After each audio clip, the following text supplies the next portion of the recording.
नमस्कार दोस्तों, स्वागत है आपका एक और नई वीडियो में। मैं आशा करता हूं कि आप सभी कुशल मंगल होंगे। जैसा कि आप लोग जानते ही हैं कि हमने इस चैनल पर 12 ज्योतिर्लिंग की एक सीरीज़ चालू की हुई है। उसी सीरीज़ को आगे बढ़ाते हुए हम आज के एपिसोड में त्र्यंबकेश्वर ज्योतिर्लिंग के बारे में बात करेंगे। अगर आपने हमारी पिछली वीडियोज़ नहीं देखी हैं तो आप उन वीडियोज़ को एक बार ज़रूर देखें। आज के एपिसोड की शुरुआत करें, आप उससे पहले चैनल को सब्सक्राइब ज़रूर कर लें ताकि आने वाली वीडियोज़ को आप सबसे पहले देख सकें। तो चलिए शुरुआत करते हैं आज के इस एपिसोड की। त्र्यंबकेश्वर ज्योतिर्लिंग मंदिर महाराष्ट्र राज्य के नासिक जिले के त्र्यंबक गांव में स्थित है। बहुत पुराने समय की बात है। इस स्थान पर बहुत लंबे समय तक बारिश नहीं हुई थी। अधिक समय तक बारिश न होने के कारण क्षेत्र में फसल तथा हरियाली की कमी होने के कारण यहाँ पर मनुष्यों तथा जीवों का जीवन यापन करना मुश्किल हो गया, जिस वजह से यहाँ के स्थानीय लोग तथा जीव उस स्थान को छोड़कर दूसरे स्थान की ओर जाने लगे। उसी स्थान पर महर्षि गौतम अपनी पत्नी अहिल्या के साथ जीवन व्यतीत करते थे। जैसे ही उन्हें ज्ञात हुआ कि वर्षा के कारण यहाँ पर मनुष्यों तथा जीवों का जीवन यापन करना मुश्किल हो गया है, तो उन्होंने इस समस्या को हल करने के लिए कठोर तप करके जल के देवता वरुण देव को प्रसन्न किया था। वरुण देव ने सारी समस्या को हल करने के लिए वहाँ पर एक बड़ा सा गड्ढा करके उसे जल से भर दिया और उनके इतना करते ही वह क्षेत्र पुनः हरियाली से जगमगा उठा। क्षेत्र दोबारा हरियाली और जल से परिपूर्ण होते ही वहां मनुष्य तथा जीव वापस आने लगे और एक बार फिर वहां हंसी खुशी का माहौल बन गया। उसी क्षेत्र में कुछ अन्य ऋषि भी रहा करते थे जो गौतम ऋषि से ईर्ष्या करते थे और उन्हें नीचा दिखाने की कोशिश किया करते थे। अन्य ऋषियों ने गौतम ऋषि को नीचा दिखाने के लिए भगवान श्री गणेश को प्रसन्न करने हेतु एक यज्ञ की स्थापना की।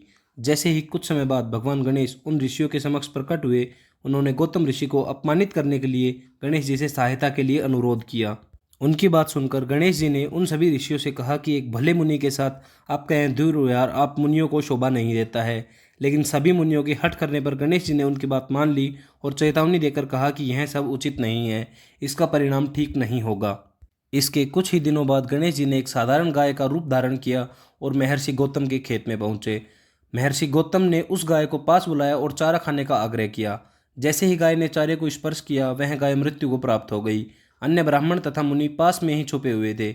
गाय की मृत्यु होते ही वो सभी बाहर निकल कर आए तथा गौतम ऋषि को गो हत्या का आरोपी कहने लगे और ब्राह्मण द्वारा गो हत्या का पाप होने पर उन्हें गांव से चले जाने को कह दिया ताकि भगवान गांव की पूजा को स्वीकार कर सकें। उसके बाद गौतम ऋषि त्र्यंबक गांव से बाहर जाकर अपनी एक छोटी कुटिया बनाकर उसमें रहने लगे। इतना सब होने पर भी उन्होंने गौतम ऋषि को परेशान करना नहीं छोड़ा और उन्हें यज्ञ हवन इत्यादि करने से रोकने लगे। इसके बाद गौतम ऋषि ने बाकी सभी ब्राह्मणों तथा मुनियों से गो हत्या शुद्धि करने के लिए याचना की।